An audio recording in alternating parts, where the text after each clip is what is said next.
అభిషేక్ శర్మ మాకేంటి కర్మ అంటున్నారు. ఇప్పుడు అభిషేక్ శర్మ ఆట చూసిన మొత్తం భారతీయులంతానా, అందరికన్నా హోప్స్ ఎక్కువ అభిషేక్ శర్మ మీద ఉన్నాయి ప్రతి ఇండియన్కి. కానీ అభిషేక్ శర్మ ఈ T20 వరల్డ్ కప్ మరి దారుణంగా విఫలమవుతున్నాడు. డెక్అవుట్లు అయిపోతున్నాడు. కనీసం సింగిల్ డిజిట్ స్కోర్లు కూడా కొట్టట్లేదు. ఫస్ట్ ఓవర్లోనే అవుట్ అయిపోయి పెవిలియన్ ముఖం పడుతున్నాడు. అభిషేక్ శర్మ యొక్క వీక్నెస్ అందరికీ తెలిసిందో లేదంటే మనోడు ఆవేశంతో అవుట్ అవుతున్నాడో అర్థం కావట్లేదు. కానీ మొత్తానికి మాత్రం చాలా దారుణంగా విఫలమవుతున్నాడు. ఈ యొక్క ప్రెజర్ ఇషాన్ కిషన్ మీద పడిపోతుంది. తను లీడ్ చేయాల్సి వస్తుంది పవర్ ప్లే గేమ్ అంతా. యుఎస్ఏతో మొదటి ఓవర్లోనే అవుట్ అయిపోతే సరేలే ఒక మ్యాచే కదా అనుకుంటే, పాకిస్తాన్తో విజృంభిస్తాడు అనుకుంటే అందులో కూడా 5వ బాల్కి అవుట్ అయిపోయాడు.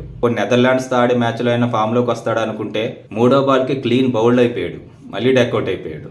ఈ 3 డెక్అవుట్ల తర్వాత అయినా సూపర్ 8 మ్యాచ్లు, అతి ముఖ్యమైన మ్యాచ్లు, సౌత్ ఆఫ్రికాతో జరిగిన మ్యాచ్లోనైనా అభిషేక్ శర్మ ఏదైనా ఉద్ధరిస్తాడు అనుకుంటే అందులో కూడా 15 రన్లు కొట్టి అవుట్ అయిపోయాడు. ఇషాన్ కిషన్ డెక్అవుట్ అయి వెళ్ళిపోయిన తర్వాత అభిషేక్ శర్మ ఉన్నాడనే నమ్మకం అనుకున్నా ఆ నమ్మకాన్ని అభిషేక్ శర్మ నిలబెట్టుకోలేకపోయాడు. తను కొట్టిన 15 రన్లు ఏవైతే ఉన్నాయో ఈ 15 రన్లు కొట్టినప్పుడు ఆయన ఆట తీరు చూస్తే చాలా దారుణంగా ఉంది.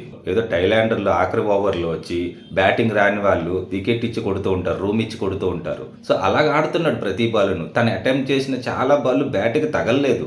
నిజంగా ముందు అభిషేక్ శర్మ వేరు, ఈ అభిషేక్ శర్మ వేరు అని అనిపిస్తుంది ఎవరికైనా చూస్తే. అభిషేక్ శర్మ వీక్నెస్ల గురించి ఇప్పుడు మాట్లాడడం మొదలుపెట్టారు ప్రతి ఒక్క క్రికెట్ నిపుణులంతా. అభిషేక్ శర్మ స్పిన్ ఆడలేడని, అభిషేక్ శర్మ బౌన్సర్ బాల్కి దొరికిపోతాడని ఇలా మాట్లాడుకుంటూ వస్తున్నారు. అభిషేక్ శర్మ స్పిన్ని, పేస్ బౌలింగ్ని ఎలా చెతక్కొట్టాడు అనేది ముందు మ్యాచ్లే చెప్తాయి. ఇక్కడ అభిషేక్ శర్మ అవుట్ అయిపోవడానికి 2 కారణాలు ఉన్నాయి. ఒకటి బ్యాడ్ లక్, ఇంకొకటి తనకున్న ఆవేశం. ఎలాగైనా మొదటి బంతినే 6గా మలచాలనో 4గా మలచాలనో ప్రయత్నించి విఫలమవుతున్నాడు. ఇప్పుడు ఆ ఆలోచన పక్కన పెట్టి తన వికెట్ ఎంత ఇంపార్టెంట్ అనేది ఇప్పుడు బాగా అర్థమై ఉంటుంది అభిషేక్ శర్మకి. ఖచ్చితంగా గంభీర్ కూర్చుని క్లాస్ పీకే ఉంటాడు. ఎందుకంటే రాబోయే మ్యాచ్లైనా అంత ఇంపార్టెంట్ మ్యాచ్లు కాబట్టి.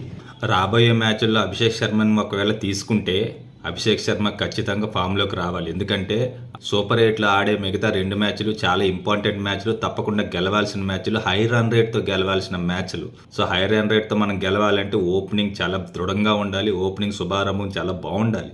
మన భారత టీంలో ఉన్నది ఏంటంటే ఎవరైనా ఒక గ్రేట్ ఇన్నింగ్స్ ఆడితే ఇంకా మొత్తం టీం అంతా వాళ్ళ మీద డిపెండ్ అయిపోతుంది. వాళ్ళు కానీ సడన్గా విఫలమైతే ఇంకా ఆ ప్రెజర్ వీళ్ళ మీద పడిపోతుంది. వీళ్ళు కూడా ప్రెజర్గా ఫీల్ అయ్యి అవుట్ అవ్వడం మొదలు పెడతారు. అది చిన్న టీం అయినా పెద్ద టీం అయినా భారత ఆటతీరు ఇలాగే ఉంటుంది. ఇక్కడ అందరూ బ్యాట్స్మెన్, అందరూ లీడ్ చేసేవాళ్ళు. ఇక్కడ ప్రాబ్లం అంతా ఎక్కడ వస్తుందంటే మెయిన్ అభిషేక్ శర్మ వల్లే వస్తుంది. అభిషేక్ శర్మ ఇచ్చి దారుణమైన ఓపెనింగ్కి, ఆయన అయ్యే డెక్అవుట్లకి ప్రెజర్ సడన్గా పడిపోతుంది మన మీద. నెక్స్ట్ మ్యాచ్లో గౌతమ్ గంభీర్ కానీ, సూర్యకుమార్ యాదవ్ కానీ అభిషేక్ శర్మని తీసుకుంటారో లేదో తెలీదు. ఒకవేళ తీసుకుంటే తన ఆట తీరు మార్చుకోవాలి. తన వికెట్ ఎంత ఇంపార్టెంటో తను తెలుసుకొని ప్రవర్తించి తన బ్యాటింగ్తో అందరికీ సమాధానం చెప్పాలి.